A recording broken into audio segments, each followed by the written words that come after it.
গত 16 বছর ক্ষমতায় থাকাকালে আওয়ামী লীগ সরকার স্কুল, কলেজ, ইউনিভার্সিটি থেকে শুরু করে দেশের প্রায় প্রতিটি শিক্ষা প্রতিষ্ঠানের দখল নিয়েছিল। তবে শত চেষ্টার পরেও তারা চট্টগ্রামের একটি মাদ্রাসাকে নিজেদের কন্ট্রোলে নিতে পারেনি। শেখ হাসিনার অপারেশনের বিরুদ্ধে ঢাল হয়ে ওঠা সেই মাদ্রাসাটির নাম হল আল জামিয়াতুল আহলিয়া দারুল উলুম মঈনুল ইসলাম বা সংক্ষেপে হাটহাজারী মাদ্রাসা। চট্টগ্রামের হাটহাজারী উপজেলায় অবস্থিত দেশের সর্ববৃহৎ এই কওমি মাদ্রাসাটি ইতিহাস ও ধর্মীয় শিক্ষার এক অপূর্ব মিলনস্থল। প্রায় 124 বছর পুরনো এই মাদ্রাসাটি স্রেফ কোনো দিনই শিক্ষাকেন্দ্র নয়, এটি হলো দেশের লক্ষ কোটি কওমি জনতার প্রাণকেন্দ্র। গোটা বাংলাদেশের চট্টগ্রাম সাধারণত বন্দর ও শুটকির জন্য জনপ্রিয় হলেও কর্ণফুলীর পাড়ে অবস্থিত এই জেলাটির আরেক আইকন হলো হাটহাজারী মাদ্রাসা। এখান থেকেই উঠে এসেছে অসংখ্য দেশবরেণ্য আলেম ওলামা। তাদের মধ্যে অন্যতম হলেন শাহ আহমদ শফি, হারুন বাবুনগরী, জোনায়েদ বাবুনগরী, মুফতি ফয়জুল্লাহ, জমিরুদ্দিন নানুপুরী, মুফতি আব্দুর রহমান, আশরাফ আলী বিশ্বনাথী সহ প্রমুখ ব্যক্তিবর্গ। ভারতের বিখ্যাত দারুল উলুম দেওবন্দের আদলে প্রতিষ্ঠিত এই মাদ্রাসাটির অনুকরণে পরবর্তীতে আরো বিপুল সংখ্যক মাদ্রাসা নির্মিত হওয়ায় হাটহাজারী মাদ্রাসাকে উম্মুল মাদারিস বা মাদ্রাসার জননীও বলা হয়।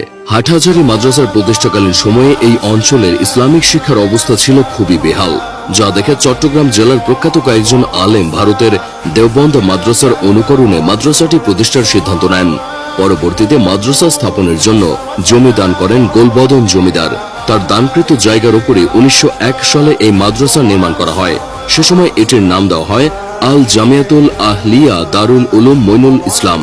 মাদ্রাসাটির প্রতিষ্ঠার নেপথ্যে সবচেয়ে বেশি যে দুজনের অবদান রয়েছে তারা হলেন দেওবন্দি আন্দোলনের নেতা আব্দুল ওয়াহেদ বাঙালি ও সমাজ সংস্কারক হাবিবুল্লাহ কুরাইশি। তন্মধ্যে হাবিবুল্লাহ কুরাইশি এই মাদ্রাসার প্রথম মহাপরিচালক হিসেবে দায়িত্ব পালন করেন।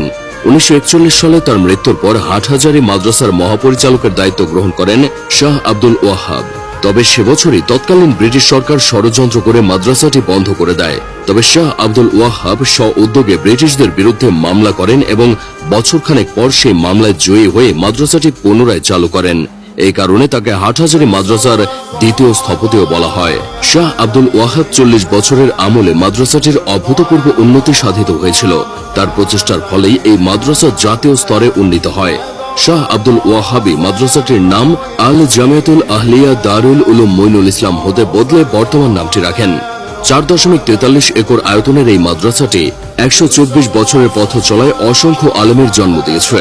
এখানে পুরনো শিক্ষাক্রমকে অক্ষুণ্ণ রেখে যুগোপযোগী আধুনিক সিলেবাসে কোরআন, হাদিস, ফিকহ, তাফসীর, ফালসফা, বালাগাত, দর্শন, সাহিত্য, ইতিহাস, রাষ্ট্রবিজ্ঞান